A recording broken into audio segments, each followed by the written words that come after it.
Have you ever felt really stuck because of strong feelings for someone or something, like you can't get free no matter what?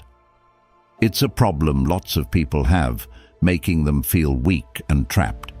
But there's good news. Things can get better, and it's not as hard as it seems. We'll take some smart advice from old thinkers like Marcus Aurelius and Seneca to learn how to let go of these strong feelings and feel free. In this simple video, we'll talk about how Stoicism, an old way of thinking, can help us find emotional freedom. By using these old but useful ideas, you'll learn how to step back from things or people that stress you out.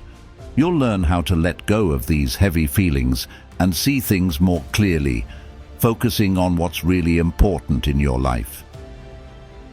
If you're into growing as a person and want to get rid of these heavy emotional feelings, then this video is for you.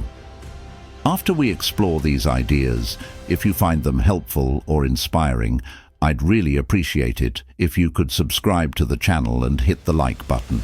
Your support not only motivates me to keep creating content like this, but also helps spread the message to others who might benefit from it. So, don't forget to subscribe and give us a thumbs up. Let's embark on this journey of growth together. 1. The power of detachment. Why is detachment important? Imagine if you were holding on to things or people too much. It's like they start running your life. It's like giving them the remote to your emotions, letting them change it any time they want. This can make you really happy or really sad, and sometimes it can push people to make big decisions they can't take back. Letting go doesn't mean you don't care anymore. It just means you're not letting these outside things control you too much. Think of your feelings as a kite, which might sound a bit weird, but stick with me. Each string attached to the kite is like a connection to someone or something. If you're holding on to too many strings or one too tightly, you're just being pushed around by the wind. Stoicism, an old way of thinking, tells us to not hold on too tight. It says we can't control everything like the wind, but we can choose what to hold on to. This doesn't make you uncaring or cold. It actually helps you stay calm and strong. To get started, think about what or who you're holding on to too much. Then, think about why. Are you looking for approval, scared of being alone, or something else? Figuring this out is the first step to not letting it control you so much. Then, try doing things that make you feel good and give you a purpose. Letting go helps you not be weighed down by others or things, setting you free. By focusing on the present and appreciating what you have, you begin to realize the abundance in your life, beyond the confines of your attachments. Engage in activities that enrich your soul and connect you with others in meaningful ways. This shift in perspective not only diminishes the power of those strong feelings over you, but also opens up a new realm of possibilities for joy and fulfillment. In embracing this approach, you'll find a deeper sense of peace and a stronger, more resilient version of yourself emerging. 2. Understanding attachment. You need to know that being attached to something usually means your ego is in charge. Let's simplify it. At our core, we're all about love. Think about a baby, just full of joy and not complicated by ego.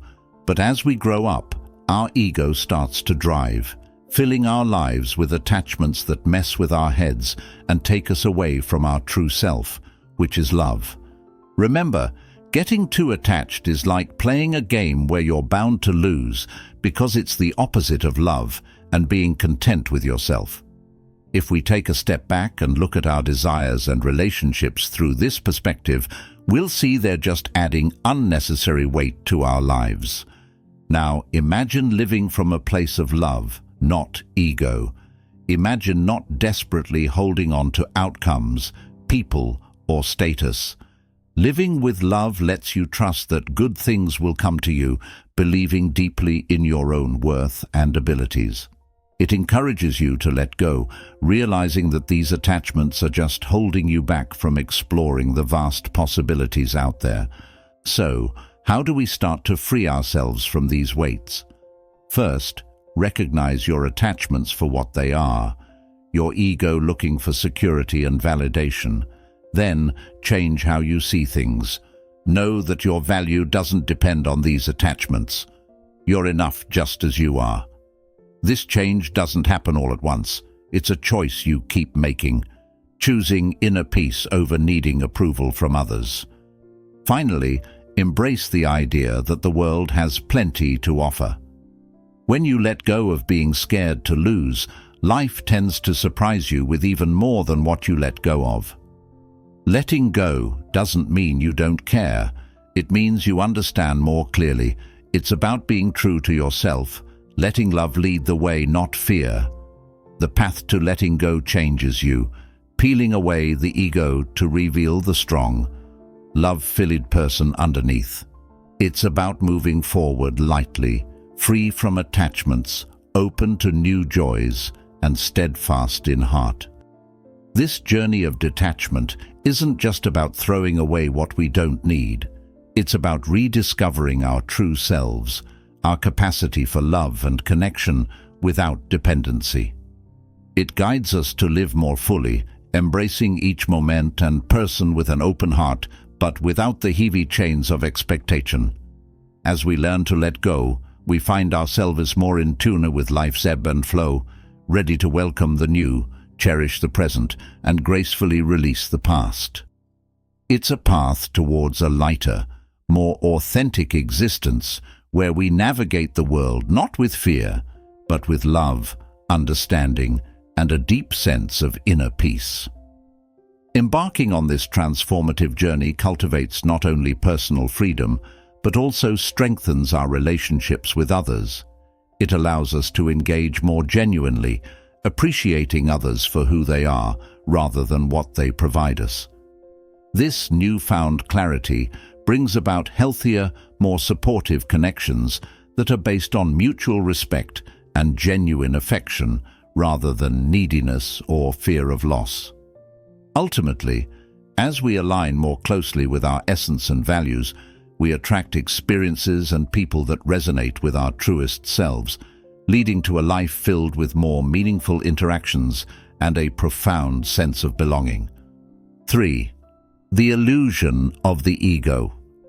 Sometimes our own mind tricks us into thinking we're not good enough, or that what someone else has is better, making us want other people's approval too much. This mistake can make us think too highly of someone else, as if they have something we can't ever get. But when tough times come, we see the truth. Nobody is above anyone else. We're all just people, with the same chances and challenges. It's really important to face this trick and see it as just that, a trick.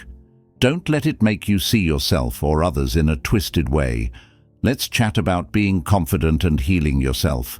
It's totally fine to tell yourself you're great, one of a kind, and important. This helps you feel better about yourself and takes care of your inner self.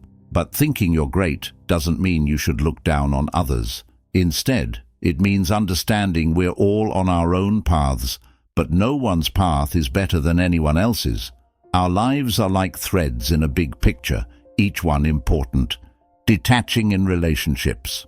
When it comes to relationships, it's easy to be scared of losing someone who seems irreplaceable. This fear comes from our ego, which lies to us about not having enough or being limited. Learning to detach emotionally doesn't mean you stop caring or become cold. It means knowing there's plenty of love in the world and that you're whole on your own, even without that special someone. This helps us love without holding on too tight. Following the advice of the Stoics, it's good to look at everyone as equals, including ourselves. Every person in our life, those we might lose and those we meet, is part of our story, just as we are part of theirs. But no one is so crucial that we can't move on without them. When we really understand this, we grow a deep emotional strength that helps us deal with life's ups and downs gracefully. The Stoics tell us to focus on what we can control, our thoughts, actions, and attitudes. By applying this to our relationships and how we detach, we find real peace and strength, leaving behind the false ideas our ego gives us and accepting the beautiful truth that we're all connected. 4. Detachment in practice. Basically, you need to be okay with leaving old stuff behind, old memories, old relationships. Imagine you're holding onto a rope so tight that it hurts, but you're too afraid to let go because you're not sure what will happen next. Well, letting go doesn't always mean you're going to fall. Sometimes it means you can finally stretch out your arms and grab onto something way better. I had to figure this out the hard way by sticking to a relationship that felt safe, but actually stopped me from finding real happiness that was right there, waiting for me. Here's a big thing to understand. Being afraid of missing out, or FOMO, is just a trap. It's like you're watching everyone else's best moments on social media and thinking you're missing the real fun. But that's all fake. It's just a bunch of nice-looking moments they chose to show off. When I stopped paying so much attention to everyone else's perfect lives and started living my own, FOMO didn't bother me anymore. Not knowing what everyone else is up to every second means you're living your life, making your own special moments. Thinking everyone else is super happy and that you're not can make it really hard to let go. You see all these people who seem to have everything and worry you'll never get there. But remember, things always look better from far away. Up close, you'll see the flaws. Believing someone else's life is perfect just takes away the happiness from your own life. It's like running and running, but never catching what you're after because it's not real. Letting go isn't about giving up on being happy. It's about finding happiness your own way. To do this, stick to what Stoics say. Focus on what you can control, your thoughts, your actions, and how you grow. It feels great to realize that nobody else's opinion, no past relationship, not even those perfect-looking lives on social media, can decide how valuable you are or how happy you can be. This understanding is like your shield. It lets you move on without being weighed down by stuff you don't need, ready to take on life's surprises and find real, meaningful connections that are out there waiting for you. Remember, letting go isn't the end. It's the brave first step towards the life you're meant to have. 5. Finding happiness within. Have you ever wondered what really makes you valuable? Figuring this out can help us stop holding on to things that don't matter and start feeling free inside. This idea is really important in Stoicism, especially when we need to let go of someone. It's not about cutting people off in a mean way, but realizing that the best friendship you'll ever have is the one with yourself. True worth comes from what's inside you, your character, your smarts, how you treat people. It's easy to think that being happy means having certain people around, or that our value goes up if they like us and down if they ignore us. But this way of thinking traps us, making us think we're not enough on our own, like a bird that thinks it needs permission to fly. Imagine understanding that the sky's always been there, waiting for you to fly on your own. This idea frees us, showing that our value doesn't change based on what others think or if they're around. Detaching, then, isn't about pushing people away, but bringing ourselves closer to who we really are. When we work on being our best selves, we break free from needing others too much. It's like taking care of a garden. You wouldn't beg a flower to grow. You water the plants and trust they'll bloom. By working on ourselves, we make our lives beautiful, no matter who comes to see. So how do we start to let go emotionally? It begins by understanding you're whole with or without anyone else saying so. It's about exploring your own potential, enjoying being on your own when you need to. Stoicism teaches us to focus on what we can control, our thoughts, our actions, our own growth. This doesn't mean we close off our hearts, but that we find our stability within ourselves. Remember, your worth isn't missing a piece of someone else. It's a work of art, already complete, but always able to add more beauty from the experiences and people we meet along the way. To further this journey of emotional detachment, it's essential to practice self-compassion and patience. Change doesn't happen overnight, and being gentle with yourself through the process is crucial. Each step forward, no matter how small, is progress. Engage in self-reflection regularly, ask yourself tough questions, and be honest with your answers. This self-awareness will guide you to understand your emotional patterns and triggers, allowing you to manage them more effectively. By doing so, you not only enhance your resilience, but also open up to a more balanced and fulfilling life, rich with opportunities for growth and happiness. Thanks a lot for watching, and I really hope it gave you something to think about today.